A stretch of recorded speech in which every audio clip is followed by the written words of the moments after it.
جو drama series شہزادی house کی آج آخری قسط کی مکمل کہانی آپ لوگوں کے ساتھ شیئر کریں گے، کیونکہ ڈرامہ اب اینڈ کو پہنچتا جا رہا ہے۔ امار آتا ہے شہزادی کے پاس، آ کر بات کرتا اور کہتا ہے کہ دیکھو شہزادی، جو کچھ بھی ہونا تھا وہ تو ہو چکا ہے، میں نے بہت قربانیاں آپ کے لیے دی ہیں، اب میں صرف آپ سے ایک چیز مانگنا چاہتا ہوں، ایک چیز، وہ مجھے آپ دے دیں گے۔ سب سے بات جہاں پر امار سنتا ہے تو بڑا پریشان ہو جاتا ہے، اور شہزادی اس سے پوچھتی ہے، امار کو کہتی کون سی چیز؟ امار کہتا ہے کہ دیکھیں، میں آپ کے لیے اپنا سب کچھ قربان کرنے کے لیے تیار ہوں، لیکن کیا آپ اپنا سب کچھ قربان ایک چھوٹی سی چیز قربان کر سکتے ہیں؟ تو اس یہاں پر پوچھنے کی کوشش کرتی ہے شہزادی، امار کو کہتی کہ امار، آپ مجھے کنفیوز کر رہے ہیں، مجھے بتاتے کیوں نہیں کیا بات ہے، کھل کر بات کرو۔ امار کہتے ہیں کہ شہزادی، میں آپ کے ساتھ بے پناہ محبت کرتا ہوں، بے پناہ آپ کو چاہتا ہوں، اپنی سوچ سے بھی زیادہ، بس آپ سے یہ چیز مانگنا چاہتا ہوں کہ آپ میرے ساتھ شادی کر لیں، اتنا میں آپ کو کہوں گا۔ یہ بات جب شہزادی سنتی ہے تو مار کو کہتی کہ مار، میں نے آپ کو پہلے بھی کہا تھا کہ میں آپ کے ساتھ اتنی تیزی کے ساتھ یہ سب کچھ نہیں کر سکتی، جیسا آپ سوچ رہے ہیں اتنا آسان یہ نہیں ہے، آپ مجھے بھول کیوں نہیں چاہتے؟ امار کہتا ہے کہ شہزادی، میں تمہیں کیسے بھول جاؤں، جتنی محبت میں آپ کے ساتھ کرتا ہوں کوئی بھی اتنی محبت آپ کے ساتھ نہیں کرتا، بس آپ سے میں ریکویسٹ کرنا چاہتا ہوں، آپ سے التجا مانگنا چاہتا ہوں کہ آپ میرے ساتھ شادی کر لیں، اگر آپ میرے ساتھ شادی کر لیتی ہیں تو میں اپنا سب کچھ قربان کرنے کے لیے تیار ہوں۔ تو یہاں پر جب یہ باتیں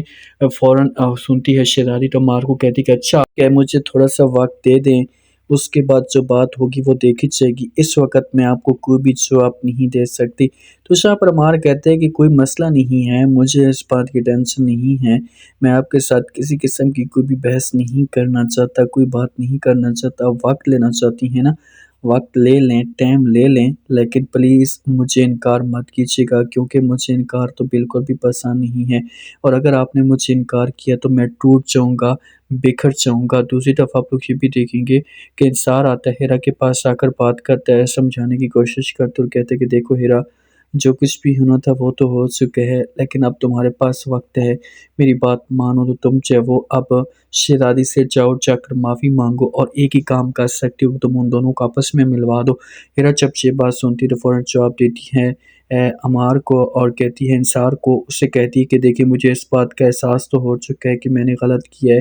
لیکن اب میں شہزادی کا سامنا نہیں کر سکتی، مجھے اتنی زیادہ تکلیف ہو رہی ہے۔ تو یہاں پر انصار کہتا ہے کہ جو کچھ بھی ہے نا، بس میں نے آپ کو جو بات کہنی تھی کہہ دی، اگر آپ اس بات کو سمجھتی ہیں، تسلیم کرتی ہیں تو آپ جا کر بات کریں، اس میں آپ کا ہی بھلا ہوگا۔ تو یہاں پر پوچھنے کی کوشش کرتی ہے ہیرا، اور امار کو یہ بھی کہتی کہ آپ میری سپورٹ کریں گے؟ تو انصار کہتا ہے کہ ہاں، میں آپ کی سپورٹ کرنے کے لیے تیار ہوں، آپ کو ہر لحاظ سے ساتھ دوں گا، لیکن آپ ایک دفعہ جائیں تو صحیح، جا کر بات تو کریں۔ اب دیکھتے ہیں کہ ہیرا گھر جاتی ہے اور جا کر شہزادی کے ساتھ کوئی ایسی بات کرتی ہے، شہزادی پریشان بیٹھی ہوتی ہے، ہیرا جا کر بیٹھ جاتی ہے، اس سے کہتی کہ شہزادی، میں بھٹک چکی تھی، مجھے اس بات کا نہیں پتہ تھا کہ میں اس حد تک بھی جا سکتی ہوں، بس آپ سے ایک ہی ریکویسٹ کرنا چاہتی ہوں، ایک ہی التجا کرنا چاہتی ہوں، ہو سکے تو مجھے معاف کر دو۔ شہزادی جب یہ بات سنتی ہے تو بڑی اپسیٹ اور پریشان ہو جاتی ہے، اور ہیرا کی طرف دیکھنا شروع کر دیتی ہے۔ ہیرا کو کہتی ہے کہ آپ کیسی باتیں کر رہی ہیں بھابھی، آپ میری بہنوں جیسی ہیں اور میں آپ کی عزت کرتی ہوں، آپ یہ باتیں کہہ کر مجھے شرمندہ مت کیجیے اور دوبارہ اپنی زبان پہ ایسے الفاظ مت لانا، میں آپ کی عزت کرتی ہوں اور میرے دل میں ایسا کچھ بھی نہیں ہے۔ آخر کار جو ہے وہ شہزادی ہیرا کو سکون کے ساتھ معاف کر دیتی ہے، اور ہیرا اپنی طرف سے پوری کوشش کرتی ہے، اور شہزادی